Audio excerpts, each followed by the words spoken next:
I didn't even flinch. When they shot me, I said, ow, ooh, they shot me. The incident that happened during Trump's rally at Pennsylvania is actually a very serious one.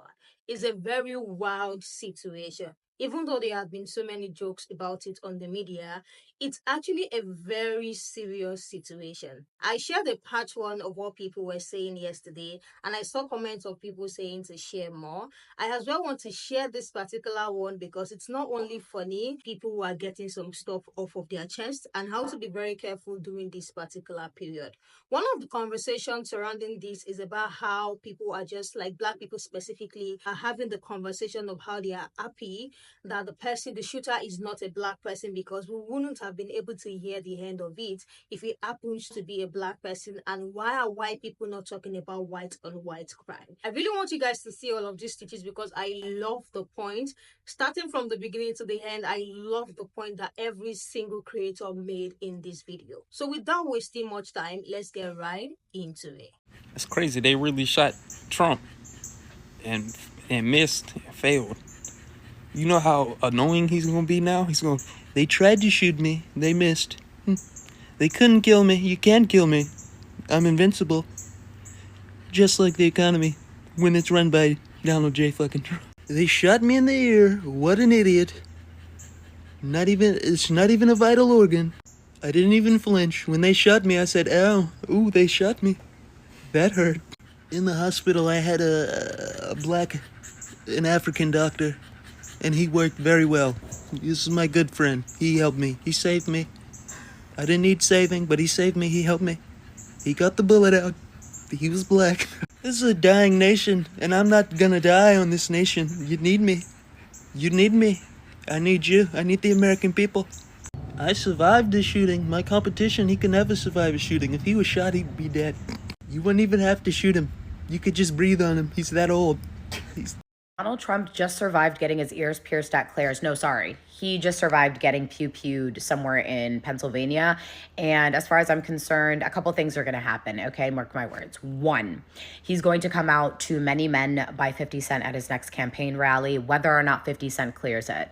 Two, his poll numbers are going to go through the roof, and he's going to blame everything on the establishment, and he's going to say that they all conspired against him, and this was a plot to make sure that America never becomes first again. Because his supporters already think he's the second coming of Jesus. All the conspiracy theorists already think that the government is made up of lizards in human suits. And three, we've got Marjorie Taylor Greene, who's going to ride this till the cows come home.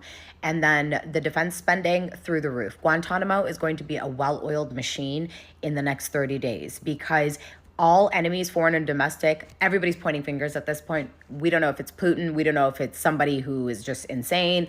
But regardless, they're going to throw every dollar that they have at it. So good luck to all those involved. We're already going into World War III. Like, not me, though. I have bad eyesight. However, we're done for, guys. And this will be a great show to watch in the next couple of months. I'm not gagging because the state of the world has rendered me just ungaggable at this point. But a single sip of McDonald's Sprite, an Altoid, one Altoid, a whiff of Fireball whiskey, a swig of green Listerine, a flight of stairs up or down, 15 minutes, 10 minutes standing on a sidewalk in Las Vegas this week. There are a lot of things that would similarly fell these like invalid octogenarian presidential candidates, which we have too. But this is one of them. Hate to see it happen, of course. But there are people in this country who were cheering for Custer, and there are people in this country who cheer for the Sioux. There are people in this country who call themselves patriots who would have wanted Paul Revere dragged through the streets and lynched for his like resistance against what was happening in occupied Boston. There are people in this country who call themselves patriots but cry whenever a statue of Robert E. Lee gets torn down. I can't explain it, but the American experiment is failing. Because everything over here is a teachable moment, I want you guys to pay attention to how media and publishers are treating image-based content from today. Look and see who's not just reporting in the volume of content they're reporting on, but look and see who is editing photography, who is adding color grading and filtered effects to photography, who is altering these images and focus points within them to make the content seem more anthemic than it actually is. Puberty, whatever the fuck it's called, came across my For You page like 2 minutes ago with this heavily altered photo. I'm posting these photos now in black and white. No one was shooting black and white film today, by the way, but they're intentionally running these photos in post through effects that make them seem more historic and more important to help build bias. We also talked about the absence of color in civil rights photography, the intentional absence of color to make those photos seem older than they are and more historic than they are, and what would be more accurately a very modern snapshot of American modern times. Everybody tune in because it's time to address something. I have a series of questions for white people, more specifically, the portion of white people that are always in black people's business. Are y'all ready to address white on white crime?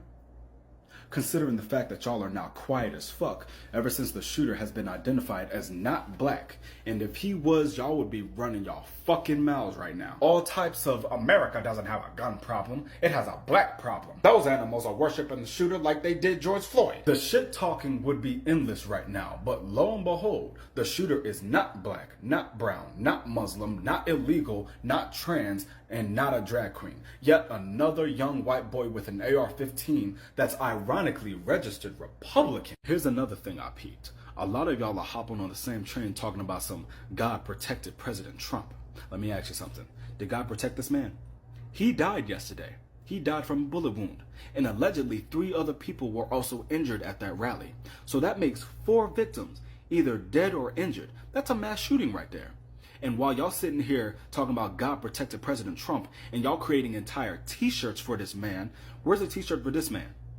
Where's the t-shirt for Uvalde? Where's the t-shirt for Sandy Hook? Did God protect any of them? Did God protect Buffalo, New York? Did God protect Pulse nightclub? Virginia Tech? Pittsburgh Synagogue? God protect that black church in South Carolina from Dylan Roof? Now y'all care about gun violence when Trump gets shot in the ear. Any other time it's fucking thoughts and prayers. One last thing I'm confused about. I thought sexual abusers and pedophiles getting shot was a good thing. What happened? Hypothetically, what if the shooter couldn't afford a more high-caliber, deadly weapon because of inflation? In a way, Joe Biden may have saved Donald Trump's life. Haha, that was a great one, buddy. Anyways, do we all realize how serious of a situation that was? And I'm talking about people on both sides. The ones saying, oh, the shooter missed, he only had one job. And then you have other people saying, wow, look at his pose after he got shot. Do y'all realize how serious of a situation that was? A presidential candidate almost got assassinated in 2024 under the watch of the U.S. Secret Service. That kind of blunder happening in this day and age by the highly skilled, highly capable U.S. security agency that's supposed to be protecting leaders of the free world is almost unbelievable. The last time an attempt at a U.S. president's life was actually successful was 1963, John F. Kennedy. That's over 60 years ago. The last time an attempt even got close enough to harming the president was 1981, Ronald Reagan. That's over 40 years ago. So you would think after decades of technological advancements and increased security measures, the president's security detail couldn't possibly allow something like that to happen again. And if they did, it would have to be some highly trained military operative of a foreign government who somehow slipped through the cracks, right? But nope. It was a 20-year-old loser who works in a kitchen and just graduated high school 2 years ago. This is the guy who almost committed what should be an impossible crime to commit. And he was laying down on a roof that wasn't even that far from the venue, in the line of sight of law enforcement snipers. Mind you, this is supposed to be the premier security detail on the planet. How in the world did they miss a 20-year-old kid with an AR laying down on a roof less than a kilometer away? And besides all that, he almost just ruined our democratic process. If he was successful, there'd be no need for an election because one guy would automatically become president. And yet some of the people who claim that they want to preserve our democracy were mad that his plan didn't work. I know a lot of us are jaded by all the crazy things that happen in the world, but I think we need to stop for a second and realize just how wild this situation is and how disastrous it could have been. Have not already made peace with the reality that this man is about to be president. I need you to make peace with it now. The polls are already out of Biden's favor. I'll keep saying, what are we going to do about Project 2025 if we don't vote for Biden? I don't think that quite matters anymore. Make peace with the fact that that man is about to be president. I want everybody to take a deep breath. Woosah. I'm sorry I don't have time to make an actual video. I'm at a wedding. This is the best I can give y'all. Let's talk about what that creator said about the polls, and let's talk a little bit about what Trump getting shot at is going to do. First off, I just want to say I love how much people our age are into politics and talking about it on these social media spaces. I just want to add to that. This is not me. This is no shade to that creator. But the creator spoke about polls, and I'm a professional pollster, and some of what the creator said was not true. And I just want to address it. It is not over. It's far from over. It is actually so close that that pollsters can't even predict it. For the sake of simplicity, this is Decision Desk HQ's map. Joe Biden starts off at 214 points in this race. Trump is at 235 points. Both candidates are trying to get to 270. Those little orange states you see, those are the only states that are on the board. These are the only points that can be won. You see, Arizona's got 11, Nevada's got 6, Minnesota's got 10, right? Both are trying to get to 270. Every single one of these states, when we poll in these states to try to see who's winning, the answer is within what's called the margin of error. I'm not going to bore you with the details of what that means and how we get it. I just want you to understand that means that we don't know. That means we don't know how the election is going to go. And it could change so much from now to election day. I believe Arizona might be the only state that's outside of the margin of error. I think the last time we polled there was like Trump was up by like 4.4%. And I think the margin of error was like somewhere down in like 3% or something. In 2020, Georgia was won by like less than 13,000 votes. I believe so was Nevada as well. I cannot stress to you how close this election is, y'all. And I get like being newer to politics and like hearing people talk about certain things and not knowing what it means. I get feeling like, like everything I see about Joe Biden is bad and everything I see about Donald Trump is good and being like, it's over. I'm calling it. Person that you follow on the internet calls the election, right? I get it. But let this guy on the internet, who is a professional pollster, spends like his whole day, right, every day for years and years and years, studying public opinion and looking at how elections turn out based off of that public opinion. I have no reason to lie to you. It's actually not in my best interest to lie to you because then I would look terrible, right, if my numbers were off. To be clear, Donald Trump could win every single one of those states. Or Joe Biden could win every single one of those states and have an electoral college win that's massive, landslide. And then you'd be hitting me up like, I thought you said it was close. It was close. When you poll in each one of those states, it is so close that we don't know how it's gonna go, right? Plus, it's July.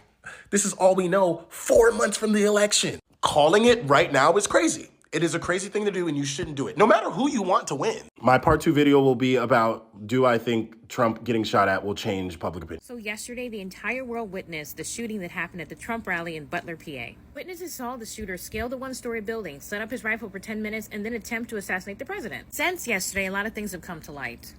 There's a lot of people coming forth with their opinions and a lot of facts and details and stuff that we just didn't know at the time. Witnesses told TV news stations that they saw the man scale the one-story building. They let the police and security know, and nothing was done. This man was allowed to set up for a full 10 minutes, get 5 shots out before they caught him. The man that scaled the building with his assault rifle was a registered Republican. He's already been identified as 20-year-old Thomas Matthew Crooks. This man was in plain sight for 10 minutes plus, and nothing was done about it until it was too late. Now there are people blaming the left for this, like Democrats have something to do with assassination attempts. We've never done anything so extreme ever. In fact, the running joke against Democrats is that we're soft. Speaking for myself, I do not condone violence in any way, shape, or form. I don't think shooting is okay. It shouldn't have been possible for a 20-year-old to buy an assault rifle. But in today's world, it is. And Biden wants to ban assault rifles. I do not believe this shooting was political at all. The kid seemed unhinged. I'm pretty sure they're going to put out a mental health campaign behind him. But if he was any other color, I guarantee it would have been something else. God forbid if he was brown. He's white and Republican, and they're going to protect him somehow. Somehow they're going to blame an entirely different demographic, like the Democrats. We have nothing to do with this. What do you guys think about what they all said? The very first guy impersonating Trump, that guy is so good. He almost sounded like Trump talking. What he's saying in that video sounded like something that Trump would say when he has the time to address the public again. It sounded like something that he would say on the stage. So let me hear what you guys think about that. Others as well address so many stuff. Guy in the red rap was talking about how, white people are so quiet at this point because it was a white person who shot at him. If he happens to be a black person, the conversation we are having now, the whole conversation of him getting shot will have changed, and there will be more focus on the conversation of the fact that the person who shot at him is a black person, which is absolutely true because we know how these things work. There's other person talking about how, serious the situation is and people should just take it more serious. There's another woman in the States talking about how a news page or a blog page was literally making it like what is not by literally editing the picture, changing it to black and white just to make it seem like what it's not. Let me hear what you guys think. In the video yesterday and so many stitches and comment that I've seen online, there are so many people talking about how this is staged. Like, those people will go to any length to retain that seat or to get to that seat.